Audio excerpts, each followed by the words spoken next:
Hello student, I am Anila Kaur from Algebra Classes. Today I come with you chapter 8 of your Beehive textbook class 9, and the name of the chapter is Reach for the Top.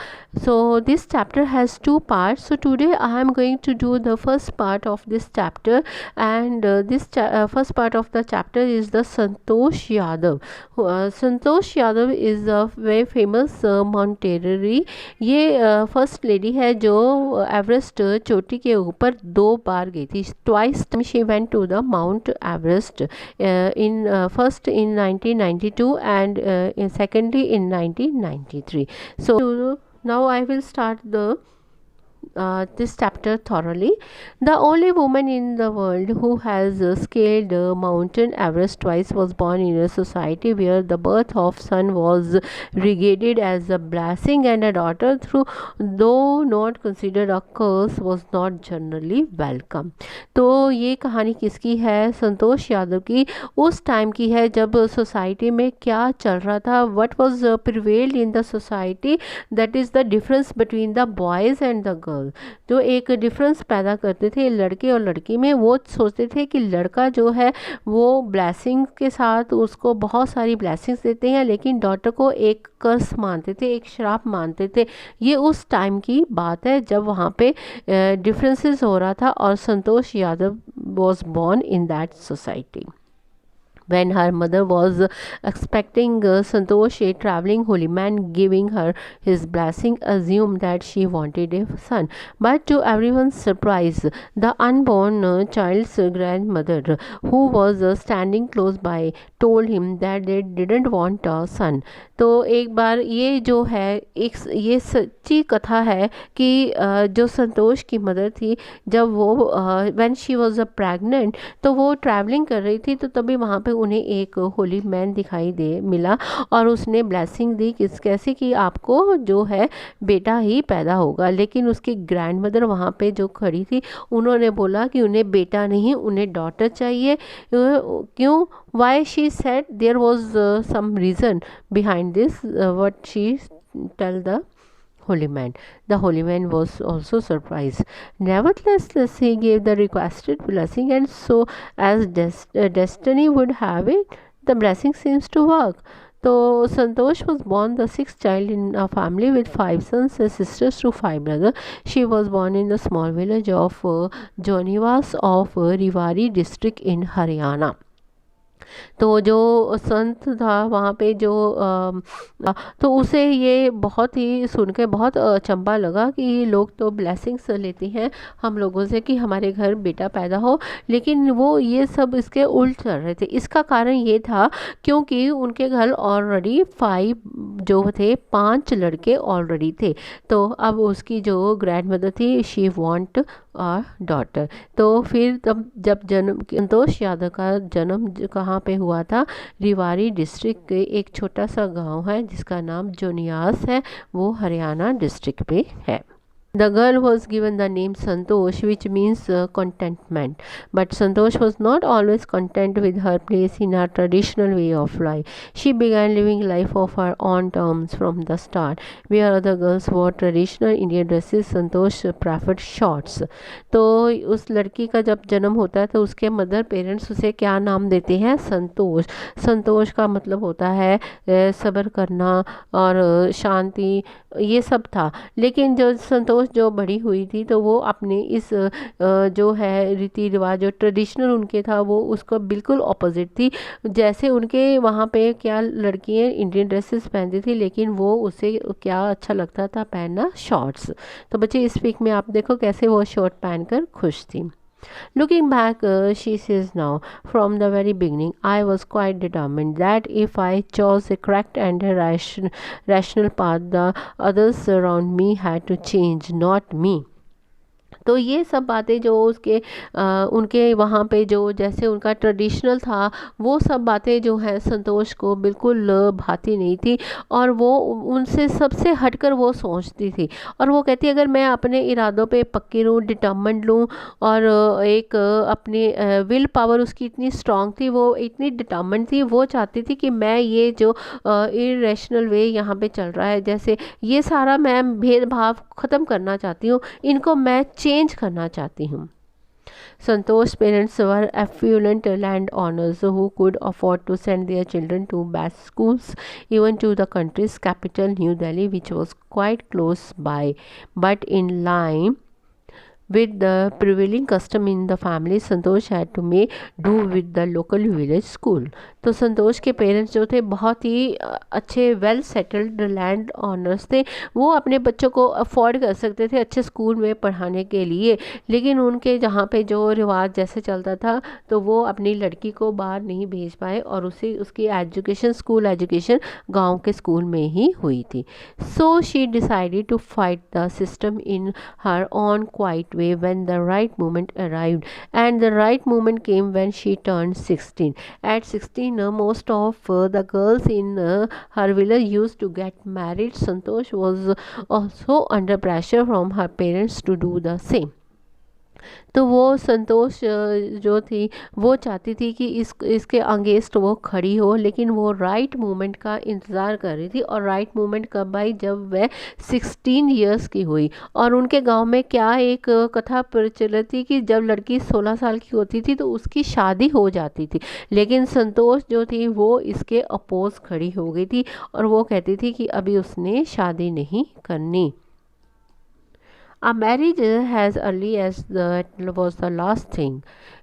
Was the last thing means the least important thing on her mind. She threatened her parents that she would never marry if she didn't get a proper education. तो उन्होंने क्या अपने parents से बोला कि वो शादी तब तक नहीं करेगी जब तक उसे जो है शिक्षा उसकी अधूरी है, जब तक वो पूरी शिक्षा नहीं प्राप्त कर लेती। She left home and got herself enrolled in the school in Delhi. तो वो क्या किया उन्होंने? घर छोड़कर वो खुद दिल्ली गए और वहाँ एक स्कूल में खुद दाखला ले लिया। When her parents refused to pay for her education, she politely informed them of her plans to earn money by working part-time to pay her school fees. Her parents then agreed to pay for her education. तो यहाँ पे हमें पता चलता है कि जब उनके पेरेंट्स ने रिफ्यूज़ कर दिया कि हम तुम्हारी फ़ीस नहीं भरेंगे, तो उसने क्या, संतोष ने क्या कहा कि वो पार्ट टाइम जॉब करेगी और वो पैसे खुद अर्न करके अपनी फ़ीस पे करेगी। तो ये बात सुनने के बाद उसके पेरेंट्स एग्री हो गए। So this shows that she has determined. वो अब उसका क्या था, वो इतनी डिटर्मिन्ड थी, इतनी विल पावर उसकी स्ट्रांग थी कि उसके जो भी उसके हर्डल्स आते थे उसकी पढ़ाई में, वो सारे अपने हर्डल्स को खुद दूर करती जा रही थी। Always to study a bit more, and with her father slowly getting used to her urge mean desire more education, Santosh passed the high school examinations and went to Jaipur. She joined Maharani College and got a room in Kasturba hostel.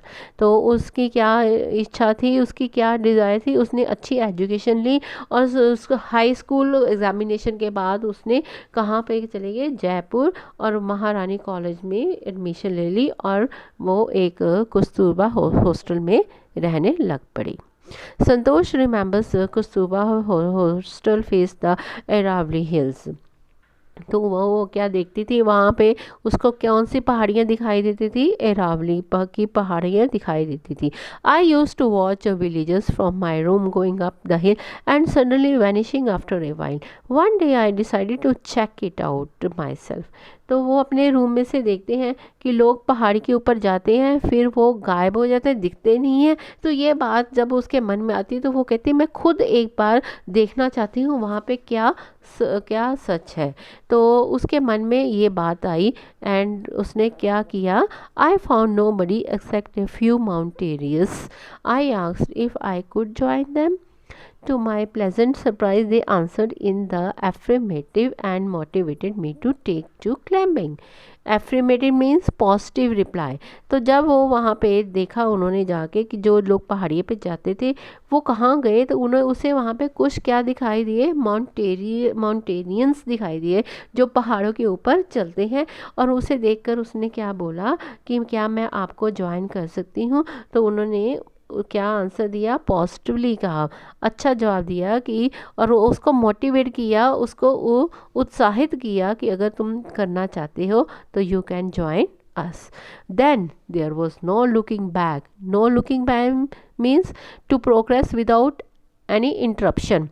बिना किसी पाबंदी, रोक, hurdles के बिना वो आगे बढ़ती गई. For this determined young girl she saved money and enrolled in a course at Uttarkashi's Nehru Institute of Mountaineering. तो उन्होंने कहाँ पे अपने सेविंग से पैसे बचाए, जो वो उन्होंने कहाँ पे ले ली admission, Uttarkashi Nehru Institute of Mountaineering, जहाँ पे उनको वहाँ पे शिक्षा दी जाती थी कि पहाड़ों के ऊपर कैसे चढ़ना है. My college semester in Jaipur was to end in April but it ended on the 19th of May and I was suppose to be in Uttarkashi on the 21st. तो क्या था कि उसका जो जयपुर में उसके कॉलेज की स्टडी कब ख़त्म होनी थी, एंड अप्रैल में, और 19 मई को उनके ख़त्म होने थे एग्ज़ाम सेमेस्टर, और उसके बाद उन्होंने 21 को उन्होंने उत्तराकाशी नेहरू इंस्टीट्यूट ज्वाइन कर लिया था without giving any information to her parents. और उस पेरेंट्स को बताए बिना वो वहाँ पे चली गई. So I didn't go back home. वो घर पे गई नहीं. Instant I headed straight for mean straight for went towards the training. तो बिना वो सीधा घर नहीं गई, वहाँ पे कहाँ पे चली गई, नेहरू इंस्टीट्यूट में, और ट्रेनिंग के लिए. I had to write a letter of apology to my father without whose permission I got myself enrolled at Uttarkashi. तो उन्होंने अपने फादर को लेटर में माफ़ी मांगी. क्यों? क्योंकि उनके बिना परमिशन के उन्होंने वहाँ पे अपने आप की एडमिशन ले ली थी. Thereafter, Santosh went on an expedition every year. Her climbing skills matured rapidly. Also, she developed a remarkable resistance to cold and the altitude. Equipped with an iron will, physical endurance. Endurance means strong and amazing mental toughness. She proved herself repeatedly. The culmination of her hard work and sincerity came in 1992, just 4 years after she had shyly asked the rivalry Monterius if she could join them. तो यहाँ पे बच्चे देखो क्या है कि हर साल वो जो है उसकी स्किल्स आगे आगे बढ़ती गई. उसकी आयरन विल मीन्स कि उसकी जो थी विल पावर इतनी स्ट्रॉन्ग हो गई कि उसको कोई वहाँ पे कोई टफनेस नहीं लग रहा था. और उसका ये जो मिशन था वो एंड होने वाला था. उसका हार्ड वर्क, उसकी सिंसेरिटी जो है वो हमें कब दिखाई दी, जब वो 1992 पे माउंट एवरेस्ट पे वो चढ़ गई थी. At barely 20 years of age, Santosh Yadav scaled Mount Everest, becoming the youngest woman in the world to achieve the feat.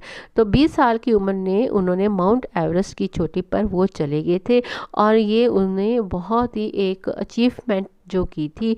जो अब तक कोई 20 साल की उम्र में वो माउंट एवरेस्ट पर नहीं गई थी. If her climbing skills, physical fitness and mental strength impressed her senior, her concern for others and desire to work together with them found her a special place in the hearts of fellow climbers. जो पहाड़ियों के ऊपर चढ़ते थे उसकी जो physical fitness, उसका जो मेंटल स्ट्रेंथ, हर चीज़ जो थी उसकी, उससे वो इतने प्रभावित हो चुके थे और उनके दिनों में वो राज करने लग पड़ी थी.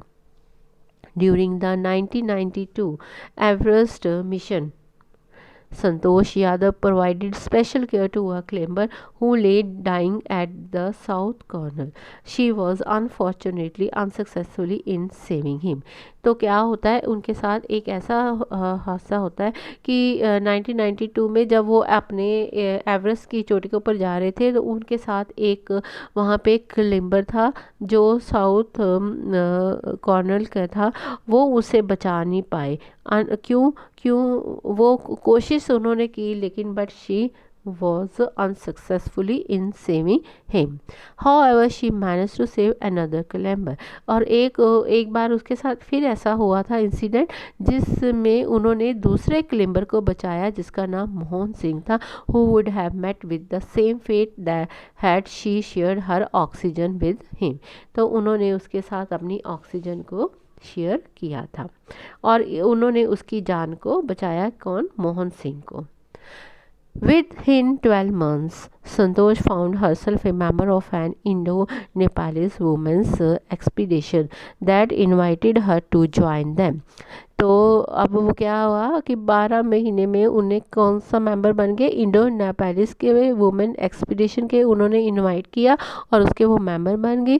She then scale the Everest a second time, तब वो दूसरी बार एवरेस्ट की चोटी पर चढ़ी 1993 में, thus setting a record as the only woman to have scaled the Everest twice and securing for herself and India a unique place in the annals of mountaineering। और उन्होंने हिस्टोरिक रिकॉर्ड बना दिया, annuls means historic record बनाया कि twice मतलब वो 2 बार Everest की चोटी पर गई।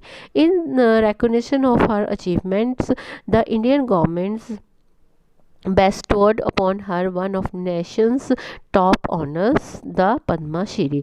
Top honours mean highest award, उसको कौन सा अवार्ड मिला, पद्मा श्री का अवार्ड दिया गया, because she is the first lady who claim twice time on mount Everest.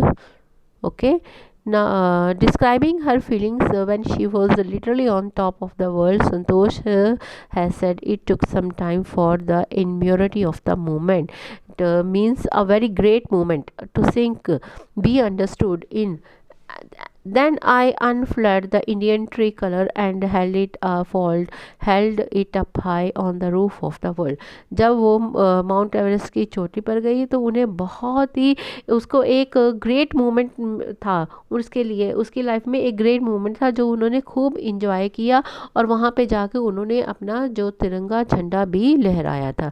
The feeling is इनडिस्क्राइबल, वहाँ की जो फीलिंग है वो इनडिस्क्राइबल, मतलब वो बयान नहीं आप कर पाएंगे कि आप वहाँ पे जाकर कैसा फील करते हैं। The Indian flag was flying on top of the world, अब उसे ऐसा है कि हमारा जो देश का झंडा है वो सबसे ऊपर जो चोटी पहाड़ी के उस चोटी के ऊपर लहरा रहा था। It was truly a spiritual moment, I felt proud as an Indian. तो वो अपने आप को अपने ऊपर एक गर्व पैदा कर रहे थे कि वो एक इंडियन है।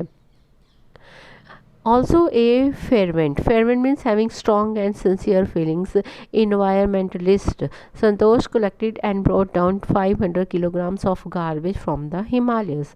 तो उसके अंदर क्या था, उसे अपने आप में इतना प्राउड फील हो रहा था कि दैट शी वॉज इंडियन, और उसकी जो वहाँ पे फीलिंग्स थी दैट वाज इनडिस्क्राइबेबल, उसको हम बयान नहीं कर पा रहे। और जब उन्होंने वहाँ पे जाके क्या किया, वहाँ पे एक बहुत ही सिंसियर काम किया। क्या किया उन्होंने, हिमालय की चोटी के ऊपर जाकर उन्होंने 500 किलोग्राम्स ऑफ गार्बेज से वहाँ से जो गंदगी इकट्ठी हुई थी वो अपने साथ वो लेकर आई थी। तो ये हमारे जो है संतोष यादव की जो स्टोरी है, she has a highly determined lady, she has a highly willpower and made of iron will, ये सब उसके अंदर क्वालिटीज थी जो उसे एक महान माउंटेनियन के रूप में उसने अपने आप को ढाला। और and she is the first lady who reached for the top of Mount Everest। So I think you like this story. If you have any doubts you can ask me in the comment box, and please like and share my channel Ajubro Classes. Thanks.